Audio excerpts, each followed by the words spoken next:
नमस्कार, म मुना JobKunja.com को YouTube च्यानलमा हजुरहरूलाई स्वागत छ। सधैँ जस्तै म आज अर्को नयाँ भिडियो लिएर आइसकेको छु। भिडियोलाई सुरु गर्नुभन्दा अगाडि हजुरहरूले JobKunja.com को YouTube च्यानललाई सब्स्क्राइब गर्नुभएको छैन भने प्लिज गएर सब्स्क्राइब गरिदिनुहोला। हामीले अघिल्लो भिडियोमा कसरी चाहिँ जिरो भ्याट रिटर्न इन्ट्री गर्ने भनेर चाहिँ सिकिसकेको छौँ। आज चाहिँ मैले हजुरहरूलाई पर्चेज र सेल्स भएको केसमा चाहिँ कसरी भ्याट रिटर्न इन्ट्री गर्ने भनेर चाहिँ सिकाउन गइरहेको छु। सबैभन्दा पहिला हजुरहरूले आफ्नो कुनै पनि ब्राउजरमा चाहिँ गएर www.ird.gov.np मा चाहिँ गएर क्लिक गर्न सक्नुहुनेछ। हजुरहरूले लगइन डिटेल्सको लागि ओपन गर्न बित्तिकै यहाँनिर फर्स्टमा हजुरहरूले देख्न सक्नुहुनेछ ट्याक्स पेयर पोर्टल भनेर छ। यसलाई चाहिँ इन्टर गर्नुहोला। ट्याक्स पेयर पोर्टलमा हामीले क्लिक गर्न बित्तिकै एउटा चाहिँ ड्यासबोर्ड ओपन हुन्छ। त्यो ड्यासबोर्डमा गएर चाहिँ हामीले डिफ्रेन्ट काइन्ड अफ सर्भिसेसहरू चाहिँ अनलाइन सर्भिसेसहरूबाट चाहिँ काम गर्न सक्छौँ। जसरी हजुरहरूको चाहिँ भ्याटसँग रिलेटेड हो कि एक्साइजसँग रिलेटेड हो कि इटिडिएस हो कि आज चाहिँ म हजुरहरूलाई भ्याटसँग रिलेटेड ट्रान्जेक्सन गरेर देखाउन लागेको छु। त्यही भएर मैले चाहिँ यो बटनमा जस्तै भ्याटको अगाडि एउटा प्लस बटन छ, यसलाई क्लिक गर्नुभयो भने भ्याट रिटर्न इन्ट्री गर्नको लागि चाहिँ एउटा बटन दिएको छ। यसलाई फेरि हजुरहरूले क्लिक गर्न सक्नुहुनेछ। भ्याट रिटर्न इन्ट्री भनेर हामीले क्लिक गर्न बित्तिकै हजुरहरूलाई चाहिँ एउटा लगइन डिटेल्स दिन्छ। जस्तै सबमिसन नम्बर लिने फारम भनेर दिएको छ। यहाँनिर हजुरले आफ्नो कम्पनीको सबै डिटेल्सहरू चाहिँ फिलअप गर्न सक्नुहुनेछ। यहाँनिर मैले मेरो क्लाइन्टको सबै डिटेल्सहरू फिलअप गर्दैछु।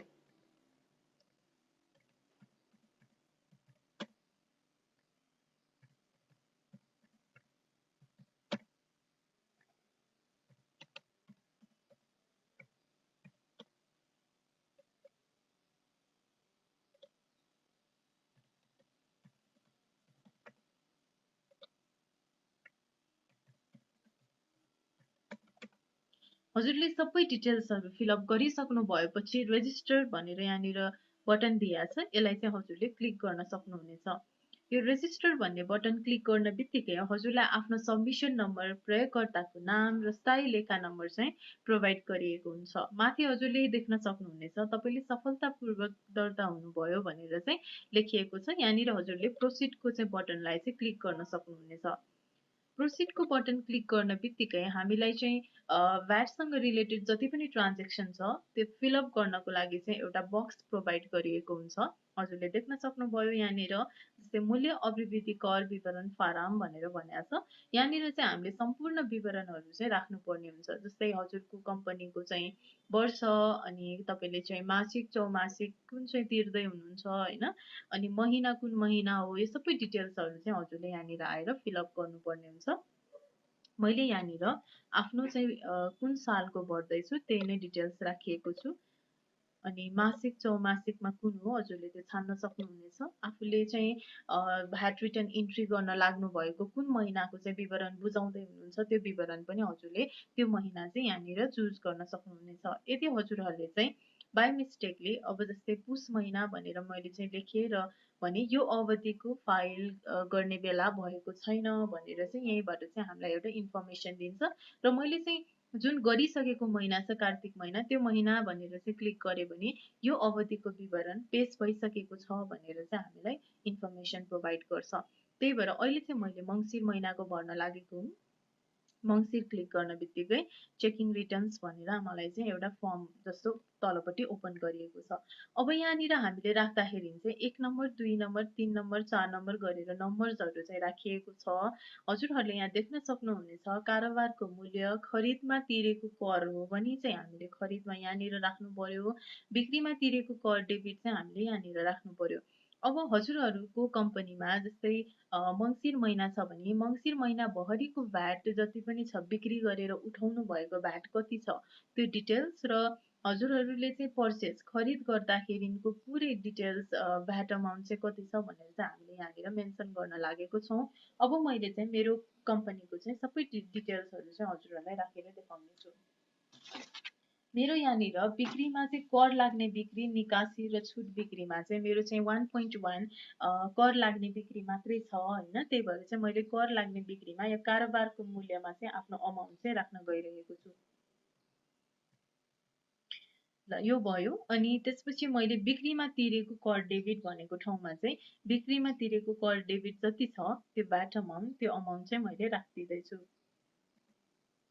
ल मेरो कुनै पनि निकासी र छुट बिक्री छैन, त्यही भएर मैले चाहिँ यहाँनिर 00 फाइल गर्दा पनि हुन्छ, केही पनि मेन्सन नगर्दा पनि केही फरक चाहिँ पर्दैन। 00 मैले मेन्सन गरेँ। अब खरिद पैठारीको ठाउँमा चाहिँ कर लाग्ने खरिद, कर लाग्ने पैठारी, अनि हामीले जस्तै पैठारी भन्ने बित्तिकै हाम्रो चाहिँ इम्पोर्ट हो भने निकासी भन्ने बित्तिकै एक्सपोर्ट हो। मेरो यो कम्पनीमा चाहिँ कुनै पनि इम्पोर्टको चाहिँ खरिद छैन र कुनै पनि एक्सपोर्ट नभएको कारणले मेरो चाहिँ यहाँनिर 00 मैले मेन्सन गरे हो। अब खरिद पैठारीमा चाहिँ मेरो सबै खरिद चाहिँ कर लाग्ने खरिद नै थियो है। भनेपछि मेरो टोटल अमाउन्ट जति छ मैले चाहिँ त्यो अमाउन्ट चाहिँ यहाँनिर मेन्सन गर्न लागेको छु। यो ट्याक्सेबल अमाउन्ट, यो कारोबारको मूल्य मैले चाहिँ यहाँनिर कारोबारको मूल्य मेन्सन गरेँ र यहाँनिरको बक्समा चाहिँ खरिदमा तिरेको कर क्रेडिट भनेको छ। यो अमाउन्ट भनेको चाहिँ भ्याट अमाउन्ट हो। त्यो भ्याट अमाउन्ट चाहिँ हजुरले मेन्सन गर्न सक्नुहुनेछ। अब मेरो कुनै पनि पैठारी छैन होइन, अनि छुट खरिद पनि छैन, त्यही भएर मैले चाहिँ यहाँनिर चाहिँ 00 फिलअप गरेँ।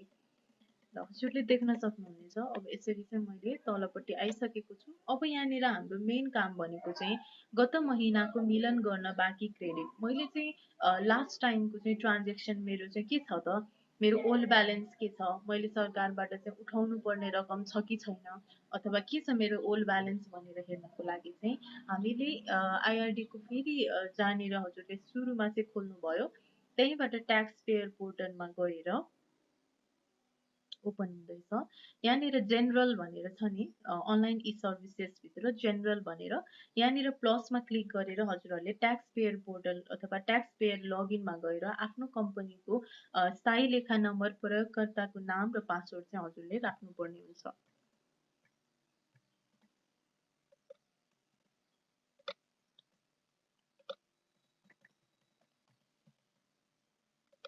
यसरी चाहिँ लगइन गरिसक्नु भएपछि हजुरहरूलाई चाहिँ यहाँनिर हामीले चाहिँ ट्रान्जेक्सन हेर्ने ठाउँ चाहिँ मेन्सन गरिन्छ, देखाइएको हुन्छ होइन।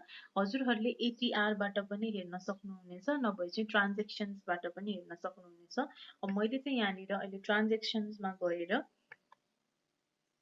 नभए चाहिँ एटिआरमा जानुभयो पनि हुन्छ, जहाँबाट चाहिँ हाम्रो चाहिँ लास्ट मन्थको ओल्ड ब्यालेन्स चाहिँ हामीले हेर्न सक्छौँ। जस्तै ट्रान्जेक्सनभित्र हजुरहरूले क्लिक गर्नुभयो भने हाम्रो अहिलेसम्म हामीले चाहिँ फिलअप गरेको जति पनि ट्रान्जेक्सन्सहरू छ, डिटेल्सहरू छ, त्यो चाहिँ ओपन हुन्छ। अब मैले चाहिँ मेरो लास्ट मन्थको ट्रान्जेक्सन अमाउन्ट चाहिँ हेरिसकेको छु। यसलाई चाहिँ मैले कपी गरेँ। यहाँनिर चाहिँ अब मैले आएर अघि जुन हाम्रो गत महिनाको मिलन गर्न बाँकी भनेर लेखिएको छ त्यहाँनिर चाहिँ पेस्ट गरेँ। अब हाम्रो तिर्नुपर्ने रकम चाहिँ मेरो चाहिँ माइनसमा छ, हजुरहरूको यदि प्लसमा छ कि माइनसमा छ हेर्नु होला। हामीले सरकारलाई बुझाउनु पर्ने छ कि हामीले चाहिँ लास्ट ब्यालेन्स हाम्रो अलरेडी गभर्मेन्टसँग छ र हामीले चाहिँ फिर्ता लिनुपर्ने छ भन्ने कुराको बारेमा चाहिँ मैले एक्सप्लेन गरिसकेको छु। मेरो चाहिँ अलरेडी माइनसमा छ, त्यही भएर चाहिँ मैले चाहिँ यहाँनिर यो महिना पनि कुनै पनि ट्याक्स चाहिँ गभर्मेन्टलाई चाहिँ तिर्नुपर्ने छैन। अब लास्ट लाइनमा मैले चाहिँ यहाँनिर आइसकेपछि म यस कर विवरणमा उल्लेख गरिएको जानकारी सत्य र पुरा भएको व्यवहार प्रमाणित गर्दछु भनेको ठाउँमा चाहिँ टिक मार्क लगाएर यसलाई चाहिँ हजुरले सबमिट गर्न सक्नुहुनेछ। अब हामीलाई यहाँ इन्फर्मेसनमा वार्निङ दिएको छ। इन्फर्मेसनमा जस्तै एकचोटि बुझाइसकेपछि तपाईँले यो विवरण सच्याउन सक्नुहुन्न। तपाईँ यो विवरण बुझाउन चाहनुहुन्छ यस अर नो भनेर दिएको छ। त्यही भएर सच्याउन नमिल्ने भएको कारणले हजुरहरूले चाहिँ विवरण फिलअप गर्दा चाहिँ एकदमै ध्यान दिएर हेर्नु होला। आफूले राखेको डेबिट क्रेडिट ब्यालेन्सहरू सबै ठिक छ छैन हेरेर चाहिँ हजुरहरूले फिलअप गर्नु होला है। ल मैले चाहिँ मेरो यो चेक गरिसकेँ, सबै विवरण मेरो ठिक छ। मैले सबमिट गरेर यस गरिसकेँ। अब यहाँ पनि लेखिएको छ फेरि तपाईँको विवरण सबमिट चाहिँ भयो अरे, तर रुजु नगरेसम्म तपाईँको विवरण आन्तरिक राजस्व विभागमा दर्ता भएको मानिँदैन।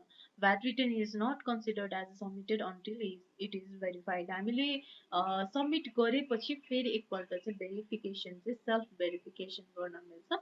भेरिफिकेसन पनि गर्नुपर्ने हुन्छ। यहाँनिर चाहिँ हजुरहरूले आफ्नो कम्पनीको चाहिँ प्यान नम्बर यहीँ छ, मैले यहीँबाट कपी गरेँ अनि पासवर्ड राख्नु होला र लास्ट हाम्रो चाहिँ ओल्ड ब्यालेन्स के थियो त्यो ब्यालेन्स चाहिँ राख्नु होला। मेरो माइनसमा थियो त्यही भएर मैले चाहिँ माइनसमा राखेको छु। ल मेरो चाहिँ जति पनि ब्यालेन्स थियो प्रिभियस भ्याट ड्यू मैले चाहिँ त्यो राखेँ। यदि माइनसमा थियो भने माइनस पनि राख्नुपर्छ, त्यो कुरालाई चाहिँ याद गर्नु होला। अब यो सबै कुराहरू सकिसकेपछि हजुरले चाहिँ भेरिफाई क्लिक चाहिँ बटन चाहिँ क्लिक गर्नुभयो भने ई रिटर्न भेरिफाइड सक्सेसफुली। अब हजुरले चाहिँ यो सबमिसन नम्बर चाहिँ नोट गर्नु होला। अब हाम्रो चाहिँ सबमिसन नम्बर नोट गरिसक्नुभयो, सक्यो भने फेरि एकचोटि मैले प्रयास गरेँ कि भेरिफाई गर्न। यहाँनिर चाहिँ VAT return for this period has been verified भनेर चाहिँ भनिएको छ। हस् त आजको भिडियोमा चाहिँ मैले हजुरहरूलाई चाहिँ कसरी चाहिँ VAT return चाहिँ पर्चेज र सेल्स भएको बेलामा चाहिँ कसरी VAT return इन्ट्री भर्छौँ हामीले भनेर चाहिँ सिकाइसकेको छु। मेरो भिडियोलाई अन्तिमसम्म हेरिदिनु भएकोमा धेरै धेरै धन्यवाद छ। यदि मेरो भिडियोबाट हजुरहरूले केही नलेज गेन गर्नुभयो भने प्लिज मेरो भिडियोलाई लाइक, सेयर र कमेन्ट गर्न नबिर्सिनु होला। हस् त, थ्याङ्क यू।